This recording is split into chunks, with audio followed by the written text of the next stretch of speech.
Your Honor, he signed everything over to me. He's broke now, my wife laughed, leaning toward her lawyer like they'd already won. I didn't argue. I slid a single white envelope across the table. Open it, I said quietly. She read the first line and stopped breathing. The company she'd just won, the one she'd spent 14 months clawing out of my hands, I'd bought it back the month before. And on the page in front of her, her name sat printed directly beneath mine. You didn't take my company, Vanessa, I said. You signed your name under mine. The conference room was on the 19th floor, all glass and cold light, the kind of place designed to make ordinary people feel small.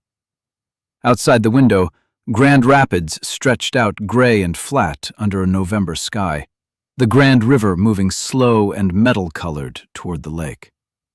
I'd grown up 90 minutes north of that skyline, in a town where a man was measured by whether his handshake held. This room measured people differently. It measured them by what their lawyers could take. Nobody moved after I spoke. Nobody reached for water. Vanessa's attorney, a silver-haired shark named Marcus Webb, had spent the whole morning enjoying himself, and now his mouth had gone flat and small. Beside my wife sat Grant Holloway, the man I'd trusted with my books for 8 years, the man I'd fed at my own table on Sundays. He was already leaning away from her, an inch at a time, the way a passenger leans from a car that's started to slide off the road. I looked at Vanessa for a long second. 25 years of marriage sitting across a slab of polished walnut. Walnut my own company had milled, though I doubt she knew that. She wore a cream blazer I didn't recognize, and a watch I'd never bought her. She wouldn't meet my eyes now. An hour earlier, she couldn't stop looking at me, drinking in what she thought was my ruin. I remember the exact shape of the silence. I'd waited 14 months for a room to go that quiet, and now that it had, I felt none of the things I'd expected to feel. No triumph, no heat in my chest. Just the tired, hollow ache of a man who's finally set down something he carried too far. They thought this was about money. Almost everything ends up looking like it's about money if you stand far enough back. But money was never what any of us were really fighting over. Vanessa was fighting the life she felt she'd settled for. Grant was fighting to become the man he only pretended to be. And me, I suppose I was fighting to prove I'd existed at all. That the quiet man in the corner they'd both learned to look past had been paying attention the whole time. Webb finally cleared his throat. Mr. Mercer, he started, and his voice had lost all its polish. I'd like to understand what exactly I'm looking at here. Take your time, I said. It took me over a year to build it. Vanessa's hands had gone still on the paper. I watched a single line of color drain out of her face, starting at her jaw, the way frost climbs a window. She read the first paragraph again, slower, as if the words might rearrange themselves into something kinder. They wouldn't. I'd written them myself, at my kitchen table, at 2 a.m, more than once. She looked up at me, and for the first time in years, my wife actually saw me. Not the checkbook, not the embarrassment in the workshop clothes. Me. 54 years old, calm, unbroken, holding the whole room in the palm of one folded hand. I wish I could tell you that felt good. It didn't. There's a particular grief in being seen clearly only after you've stopped being loved. It's the loneliest kind of victory there is. The overhead lights hummed. Somewhere down the hall a phone rang, and nobody answered it. Grant Holloway swallowed and said, very carefully, "Jack, I think we should all take a breath here." And it almost made me laugh. Grant, of all people, asking for room to breathe. I didn't answer him. I just watched my wife hold the truth in her 2 manicured hands. The truth I'd spent 14 months building in the dark, and I let the silence do the work. that shouting never could. But to understand how a man lets his wife believe she's destroying him, and smiles while she does it, and sells his own boat to sell the lie, I need to take you back. Back before the glass conference room. Back before the lawyers and the affair and the $12 million. Back to a rented garage with a leaking roof, and a young man who thought that if he just built enough with his own 2 hands, he'd never have to worry about being left behind. That's where all of this really started. Not with revenge. With sawdust. I was born in Cadillac, Michigan, in a house that never quite got warm. My father ran a molding line at a furniture plant on the edge of town, 41 years standing at the same machine, feeding oak through steel until the whole plant packed up and moved south in the winter of 1985. I was 13. I remember him sitting at the kitchen table with his hands open on the wood, staring at them like they'd betrayed him, like they'd forgotten what they were for. A man's hands are how he speaks, in the world I come from. My father lost his voice that winter and never really found it again. So I learned early what it meant to build something nobody could move out from under you. I learned it the way you learn a language you're not taught, by watching a man lose everything and swearing quietly that you wouldn't. I started Mercer Home in 1996 in a rented 2-car garage off Plainfield Avenue with a hole in the roof I patched with a truck tarp. I was 24. I had a table saw I'd bought secondhand, a used van with rust blooming around the wheel wells, and a stubbornness my mother called a gift and my father called a curse. I sanded tabletops at 4 in the morning before my shift at the hardware store, and I delivered them myself, and when a customer ran a hand across the grain and said, "They don't make them like this anymore," I felt something my father had lost. I felt useful. Furniture built to outlive the people who bought it. That was the whole idea. That was the only promise I ever made, and I kept it for 25 years.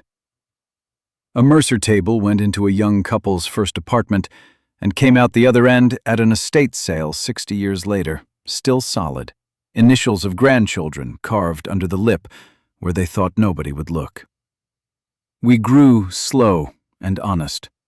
1 store, then 3, then a name people trusted from Traverse City to Toledo. 300 employees who called me Jack and knew I'd learned every one of their jobs before I asked them to do it. I met Vanessa in the spring of 1998 at a Saturday market where I was selling rocking chairs out of the back of that same rusted van. She was 22, buying a gift for her mother, and she laughed at something I said about how a good chair should creak a little. "So you know it's honest," I told her, and she laughed like I'd handed her something. She had the warmest smile I'd ever seen. She told me later she liked that I smelled like sawdust and tung oil. She liked that I made things instead of just moving money around, which was what the boys she'd grown up with did. Back then, she didn't care about the rust on the van. She'd climb into the passenger seat, kick her shoes off, put her bare feet up on the dash, and we'd drive out to Lake Michigan on a Friday evening with the windows down and no plan at all. She said I made her feel safe. For a long time, that was true, and for a long time, it was enough. We were happy. Not the kind of happy they sell you in movies. Real happy. The plainer kind that doesn't photograph well. A small house on Ball Avenue, meatloaf on Fridays, folding laundry together with the television murmuring. Our daughter Claire, born on a January night so cold the car wouldn't start, so I carried Vanessa 2 blocks to the neighbor's running truck, and she laughed the whole way through the contractions because I was crying and trying to hide it. Those years. I'd give back every dollar the company ever made to stand in one of those years again for an afternoon. But money changes people, and it does it so slowly you never catch it happening. It's like watching a child grow. You see them every day, so you don't see it at all. And then one morning you look up, and a stranger is sitting at your table, wearing your family's face. The bigger the company got, the smaller I seemed to become in her eyes. When we could finally afford the big house on the east side, the one with the columns she'd circled in a magazine, I thought I was giving her the thing she wanted. But a bigger house just meant bigger rooms to be quiet in. She joined a club. She made friends whose husbands owned dealerships and law firms and stretches of beachfront. Men who came home smelling like nothing at all. I'd show up to her dinners straight from the shop, sawdust still in the cuffs of my good shirt. And I started to notice the little pause before she introduced me. The way she'd say, "Jack owns a furniture company," quickly, like she was getting it out of the way. I told myself it didn't matter. I told myself a lot of things. The truth is, I did what men like me always do. I answered a problem I didn't understand by working harder at the thing I did understand. If she seemed unhappy, I built more. If she seemed distant, I provided more. I thought if I just built enough, she'd feel safe again, the way she had in that rusted van with her feet up on the dash. I never once noticed that somewhere along the way, she'd stopped feeling safe and started feeling embarrassed. And a man who mistakes providing for loving can lose his whole marriage without ever hearing the door close. By the time I heard it close, another man was already standing in the room. Grant Holloway came into my life 8 years ago, in a good suit and a firm handshake, with an MBA from a school I couldn't have afforded to park my van at. I hired him to be the thing I wasn't. I could build a chair that outlived a marriage, but I couldn't read a balance sheet without a headache behind my right eye.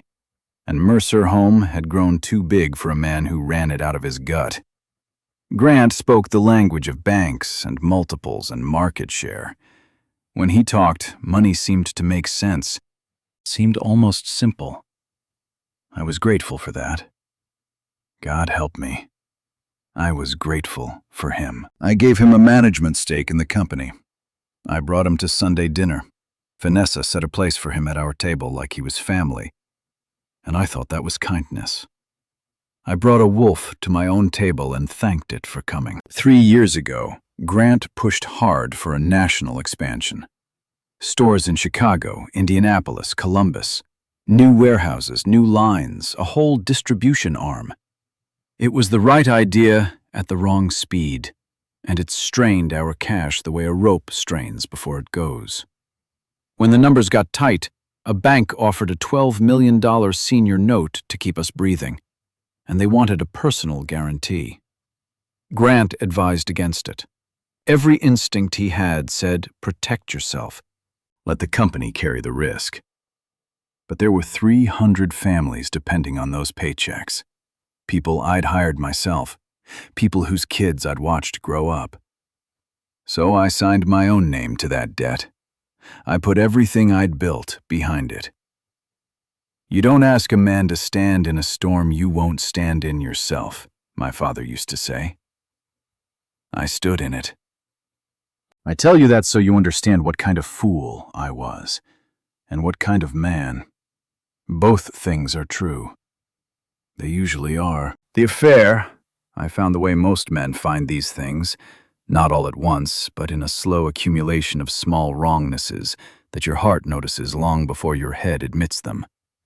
A perfume I didn't recognize. Vanessa's phone turning face down on the counter when it used to lie face up. Grant calling her by a nickname over dinner, easy and familiar. Nessa. And the way neither of them looked at me when he said it. A hotel charge in Chicago on a weekend she'd told me she was visiting her sister. I looked at that line on the statement for a long time. Then I closed the laptop and went out to the garage and sanded a tabletop until my arm ached, because sanding was the only thing I trusted my hands to do without shaking. I didn't confront her. I know how that sounds. People always ask why the quiet ones don't just say something. And the answer is that we were raised to believe words are the cheapest thing a man owns, and that you don't spend them until you're sure of what you're buying. I wasn't sure yet. So I watched. And what I saw was worse than an affair. It was a plan. I heard the shape of it through Nora, my assistant of 11 years, who came into my office one afternoon and shut the door and couldn't look at me. She'd overheard Grant on a call he thought was private. The divorce wasn't just a divorce. It was a maneuver. Vanessa would file, and her lawyers would come after the one asset that mattered, my controlling shares in Mercer Home. She'd take the company in the settlement. Grant would stay on as CFO, running it for her, and together they'd finally have the whole thing, the brand, the stores, my name over the door, and each other. And to make the case that I deserved to lose it, Grant had been quietly steering the books for a year, timing the write-downs, dressing the soft quarters to look softer, building a paper trail of a founder who'd lost his touch and run his own company into the ground. They weren't just going to leave me. They were going to prove I'd earned it. I sat with that for a long time after Nora left. The light went orange and then gray outside my window. I thought about the garage with the leaking roof. I thought about my father's open hands on the kitchen table, staring at them like they'd forgotten what they were for.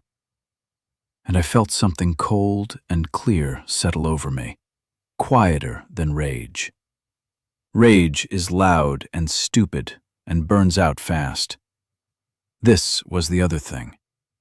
This was the feeling of a man who has just been handed, against his will, exactly enough reason to do what needs doing. Everything in me wanted to walk down the hall, open Grant's door, and end it right there with my hands, the honest way.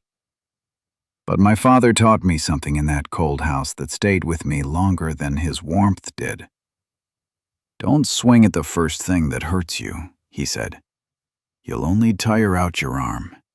Wait until you can end it in one swing. So I didn't swing. I smiled at Grant in the hallway the next morning and asked about his weekend. I kissed my wife on the cheek and told her I understood when she sat me down at the kitchen table and said, in the same tone she'd used to cancel a dinner reservation, that she wanted a divorce. I nodded. I said maybe it was for the best. I let them believe I was already beaten, already broken, an old carpenter who'd finally been outgrown by the world he built. And then I went to see the only man left alive who'd known me before I had anything to lose. Saul Adler and I started with nothing in the same year on the same street. While I was patching a garage roof with a truck tarp, Saul was running numbers for other men out of a walk-up office above a laundromat, dreaming of a fund of his own. We were two poor kids who'd bet on ourselves, and we never forgot that the other one had been there when the bet was still frightening. 30 years later, he ran a small, private credit firm out of a glass tower in Chicago. And I ran a furniture company out of Grand Rapids. And once a year we'd meet halfway and eat bad diner eggs and lie about our golf scores. Saul was the only person on earth I trusted with the truth, because Saul was the only person who'd known me when the truth was all I had. I drove down to Chicago on a Tuesday and told him everything. The affair, the plan, the books Grant had been quietly bending, the $12 million note with my name on it. I laid it all out on a diner table between the coffee cups, and Saul listened the way he always did, without a single interruption, turning his spoon over and over in his fingers. When I finished, he was quiet for a while. Then he said, "So they want the company." I said yes. He said, "Then let's find out who really owns it." Here's the thing about a company that looks like it's dying. Everyone panics, except the one person who bothers to read the fine print. Mercer Home's whole survival hung on two things, and neither of them was the brand, or the stores, or my name over the door. It hung on that $12 million senior note. The debt that sat ahead of everything else, the debt that, if it ever came due and couldn't be paid, could pull the whole company under in an afternoon. And it hung on the ground. The flagship factory and showroom, the beating heart of the company, sat on 11 acres held by a separate landholding entity and leased back to the business. Grant had structured it that way years ago to look clever on paper. He never imagined the cleverness could be turned around and pointed at him. The bank that held the note was nervous. A soft year, a founder in a public divorce, headlines about trouble at Mercer home, trouble Grant himself had planted. Nervous banks want problems off their books. So through a quiet entity, Sol and I formed North Star Holdings, no name attached that anyone would recognize. Sole member Jonathan A. Mercer. We bought the note. We bought my own company's debt at a discount from a bank that was glad to be rid of it. And then, just as quietly, over the next 2 months, North Star bought the 11 acres of ground the flagship stood on. When it was done, I owned the debt Mercer Home couldn't pay, and I owned the earth it was built on. And not one living soul who was scheming to take that company from me had thought to check who was holding either one. Now understand what I did next, because it's the part people find hardest to believe. I did not fight for the company in the divorce. I did the opposite. I let them take it. Every mediation I came in looking a little more beaten than the last. I sold my boat and let Vanessa hear about it. I signed over the second house on the lake without an argument. I let Webb, her silver-haired shark, paint me as a washed-up craftsman whose best years were behind him, a sentimental old man clinging to a business the modern world had passed by. And when they demanded the company, when Vanessa's lawyers came after my controlling shares like they'd struck gold, I let my own attorney put up just enough of a fight to make the winning feel earned. Then I let them have it. My attorney was a woman named Diane Okafor, and Diane is the smartest person I have ever paid by the hour. She understood the whole design before I finished explaining it, and she added the one line that made it lethal. In the settlement, Vanessa wouldn't simply receive the company. She would receive it, in the language Diane buried 3 clauses deep, together with all assets and all liabilities, as is, in their entirety. Vanessa's own greed signed for the risk. Her own lawyer, so busy celebrating the size of the prize, never stopped to ask what a company owes before he told his client to reach for it. I won't pretend those months were easy. There is a particular humiliation in sitting still while people you once loved describe you as worthless, in nodding along while a man in a nice suit explains to a room that you are finished. Grant would catch my eye across the mediation table, and there'd be something almost pitying in his face, and I'd have to look down at my hands to keep from showing him what was behind mine. But I'd learned patience in a cold house from a man who lost everything. Every insult they threw across that table I picked up and filed away, quiet as lumber stacked to dry. I wasn't losing. I was building. They just couldn't see the shape of it yet. There was only one night I nearly stopped. Diane called me late, going over the final documents, and she paused and said, "Jack, you know what this does to her. When she signs, she's finished. She'll own a company that can't service its own debt, and you'll hold that debt. You can take everything, the house, the accounts, all of it. There won't be anything left." She let that sit. "Is that what you want?" And I didn't answer right away because the honest answer frightened me. I wanted to win. I'd wanted it for 14 months with a hunger that scared me a little. But wanting her to lose, wanting to leave the mother of my daughter with nothing, standing in an empty house staring at her own open hands, that was a different thing. And I found I hadn't yet decided how much of it I wanted. "I don't know," I told Diane. "Let me get her to the table first. I'll decide who I am when I'm standing in the room." She was quiet. Then she said, "All right, Jack." And she sealed the envelope. The morning of the final settlement, it snowed. The first real snow of the year, fat and slow, the kind that muffles a whole city. I drove downtown early and sat in the parking garage for a while with the engine ticking, watching the flakes come down on the windshield and melt. I thought about Claire, 21 and away at school, and how whatever happened in that room would follow her the rest of her life. Then I picked up the envelope off the passenger seat, the one Diane had sealed, and I went up. The 19th floor was warm and bright and smelled like fresh coffee nobody was drinking. They were already seated when I came in, Vanessa in her cream blazer, Webb with his stacks of papers squared off in front of him, and Grant beside my wife with his chair pulled close to hers, close enough to tell me everything I already knew. There was a lightness in the room, the loose, easy feeling of people who believe the hard part is behind them. Vanessa was smiling. She'd been smiling all morning. We went through it page by page. The house, gone to her. The lake property, gone. The accounts, split and mostly hers. Line after line of a man being emptied out, and with each one, Vanessa sat a little straighter. Then we came to the company. Diane slid the shares transfer across the table, and I signed it, slow, my hand steady, and I watched my wife watch me give away the thing I'd spent my whole life building. She couldn't help herself. She leaned over to Webb, not even bothering to lower her voice, and she laughed. "Your Honor, he signed everything over to me," she said. There was no judge, it was mediation, but that's how she said it, playing to a room she thought was hers. "He's broke now." And she laughed again, and Grant almost smiled, and Webb allowed himself the small, satisfied nod of a man closing a file. I let the laugh finish. I've thought about that 100 times since, that I let her have the whole laugh, start to end, because some part of me knew it was the last one she'd get.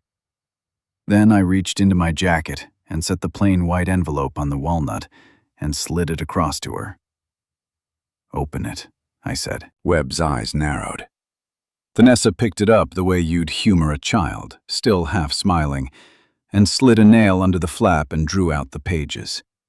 She read the first line, and the smile came off her face the way frost climbs a window, up from the jaw, and she went very still, and she stopped breathing. "What is this?" Webb said. It wasn't a question. He pulled the pages toward himself and started reading, and I watched a professional man's face come apart in real time. "It's a note purchase agreement," I said. "Read the top." He read it out loud without meaning to, the way you do when your mind is trying to catch up with your eyes. "North Star Holdings, LLC, sole member," and he stopped. "Jonathan A. Mercer," I finished for him. "That's me, in case there's any confusion." Nobody said anything. Somewhere down the hall the coffee machine hissed. 14 months ago, I said, and I kept my voice low, because I'd learned a long time ago that a quiet voice in a silent room carries further than a shout. The bank that held Mercer Homes' senior note got nervous. Bad press, a founder and a messy divorce, trouble at the company. I looked at Grant when I said trouble, and he looked at the table. So they sold that note, to North Star, to me. The company you just won. I nodded at the shares transfer, still wet with my own signature. Owes $12 million, and it owes it to me. And as of a covenant breach I documented last month, it's callable, which means it's due. Today. Grant Holloway was the first to move. I'll never forget it as long as I live. He didn't reach for my wife. He didn't take her hand or say a word to steady her. He leaned back, away from her, and he said, carefully, to Webb, "I want the record to reflect that I advised against acquiring the equity. My position was always that the operating entity carried too much risk. 8 years at my Sunday table, and the moment the ship took water, Grant Holloway climbed over my wife to reach the rail. She heard him do it. I watched her hear it. I think that hurt her worse than the paper in her hands. There's more, I said, because there was, and Diane slid the second document across. The 11 acres under the flagship. the ground the whole company stands on. North Star owns that, too. You didn't just win a company that owes me $12 million, Vanessa. You won a company that's renting its own dirt from your ex-husband. Webb was flipping pages fast now, hunting for the exit that wasn't there. There has to be the transfer language. We can, and Diane said gently, almost kindly, you'll want to look at Clause 9, Marcus. All assets and all liabilities as is in their entirety. Your client accepted the company exactly as it stands, on your advice. And the color went out of Webb's face all at once, gray as the November sky, because he understood at last that he had spent the whole morning helping his client sign her name to a debt she couldn't carry. I turned the shares transfer around so it faced her, and I put my finger under the ownership block at the bottom, where the filing recorded the new equity holder beneath the senior secured creditor. Her name, right there under mine. You didn't take my company, Vanessa, I said. You signed your name under mine. She looked up then, and for the first time in more years than I could count, my wife looked at me and actually saw me. Not the sawdust, not the man she'd learned to hurry past at her own dinners, but the whole of me, sitting calm in a chair while everything she'd built her escape on turned to smoke in her hands. I had waited 14 months for that look. I'd imagined it would feel like winning. It didn't feel like anything I could hold. It just felt quiet. And in that terrible, ringing quiet, I understood that I could take it all. The house, the accounts, every last thing. And that the woman across the table knew it too, and was waiting, breath held, to see what kind of man I'd turn out to be. Grant Holloway was gone within the week. Not gone the way a man leaves a job, gone the way a rat leaves a barn when it smells the smoke. He resigned by email, 3 lines long, and hired his own lawyer. And by the following Monday, he'd stopped returning Vanessa's calls entirely. The Chicago hotels, the private nickname, the whole future they'd whispered about across my Sunday table. It evaporated the instant she stopped being a wealthy man's, soon-to-be wealthy wife, and became a woman holding a bankrupt company and a pile of debt. He didn't even give her the dignity of a goodbye. She had traded a man who'd have carried her through fire for one who wouldn't carry her through a rainy afternoon. And she'd learned it in a conference room in front of both their lawyers. I heard most of this secondhand from Diane, from Nora, from the small, quiet network of people who'd watched the whole thing and had opinions they were too kind to say out loud. Vanessa's position was exactly as bad as I'd designed it to be. She'd fought to take the company and given up the safer things to get it, leaned into the house, the accounts, the settlement, all weighted toward the prize she thought she was seizing. Now the prize was a liability in default, and I held the note that could pull the floor out from under her whenever I chose. I could take the house she'd won. I could pursue her for what the company couldn't pay. I could leave her standing in an empty foyer under the columns she'd once circled in a magazine, staring at her own 2 open hands. I had built the machine that would do it. All I had to do was let it run. I didn't sleep much that week. I'd sit up at the kitchen table in the small house I'd rented after moving out of the big one. A plain place near the shop, 1 bedroom, a porch that faced east. And I'd turn the whole thing over in the dark. Winning had proved I was right. It had proved the quiet man in the corner had been paying attention all along. But being right, I was learning, is a cold thing to hold at 2 in the morning. It doesn't keep you warm. It just keeps you company. Claire came home that weekend without telling me she was coming. I heard the tires on the gravel and looked out, and there was my daughter, 21 years old, climbing out of the little car I'd bought her for graduation, and my chest did the thing it always does when I see her. That helpless swell. The same one I'd cried through in the neighbor's truck the night she was born. We drove out to the lake, because that's where we've always gone to say the hard things. Gray water, gray sky, the beach empty and cold, our breath showing. And Claire, looking out at the waves, told me she'd known about Grant. She'd known for almost a year. She'd seen them together in Chicago on a weekend she was supposed to be studying, and she'd said nothing to me. Carried it alone all that time, the way I carry things, protecting her father from a wound she thought would break him. My daughter had been shielding me the same way I'd spent her whole life shielding her, and neither of us had known the other was doing it. There's a particular grief in that. We're so busy being strong for the people we love that we forget to let them be strong for us. I'm not going to ask you to forgive her, Claire said. The wind took her hair across her face, and she pushed it back. I know what she did. I know what he did. I'm not asking you to pretend it didn't happen. She was quiet for a second, and then she said the thing I've carried ever since. But Dad, I only get one family. And right now, I'm watching both of you turn into something I'll have to visit. I don't want to visit two ruins. I don't want to spend the rest of my life driving between the wreck she made and the wreck you made, getting even. I didn't say anything. I couldn't. I looked out at that cold water and I thought about my father at the kitchen table with his hands open, staring at them like they'd forgotten what they were for.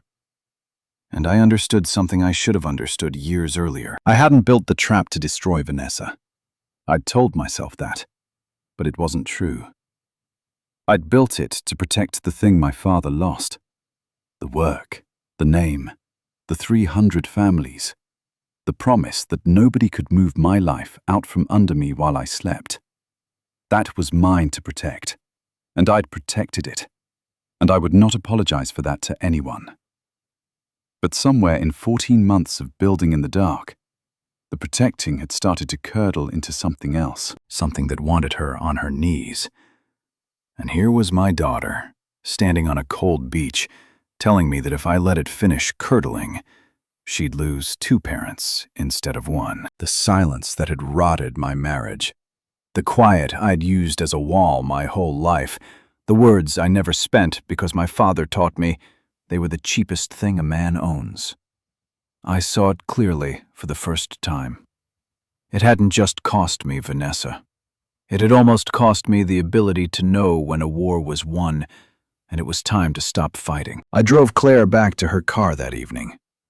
Before she left, she hugged me hard, the way she used to when she was small.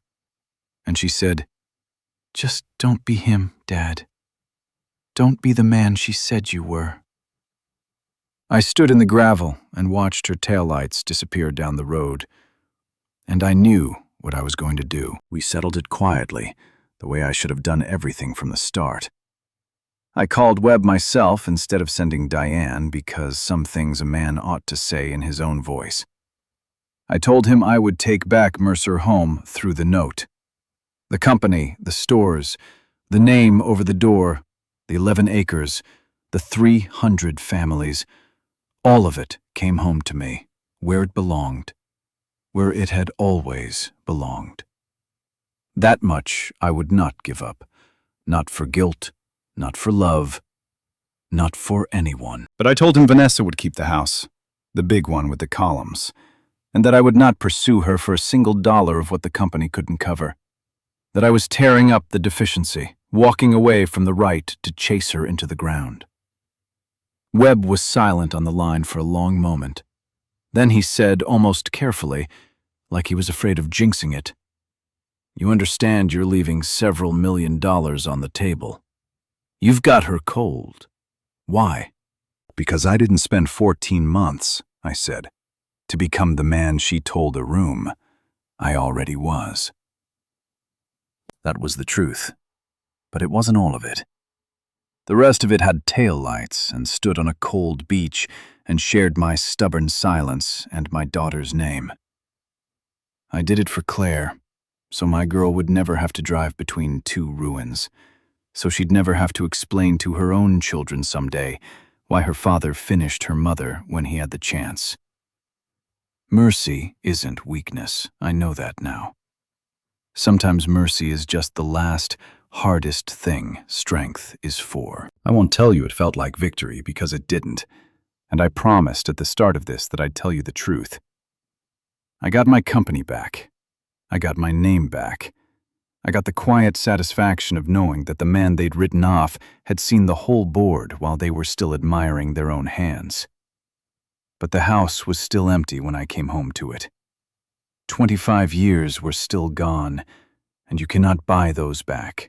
Not with $12 million, not with 100. Grant vanished into whatever life takes men like him. Vanessa kept her columns and her quiet rooms and grew smaller in them, alone. Nobody in this story ended up where the young versions of us thought we were headed.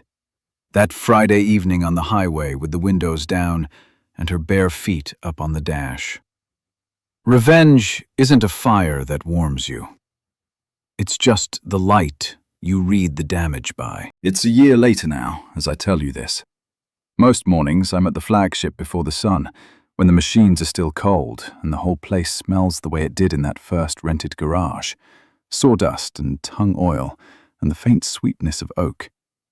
That smell has meant home to me my entire life.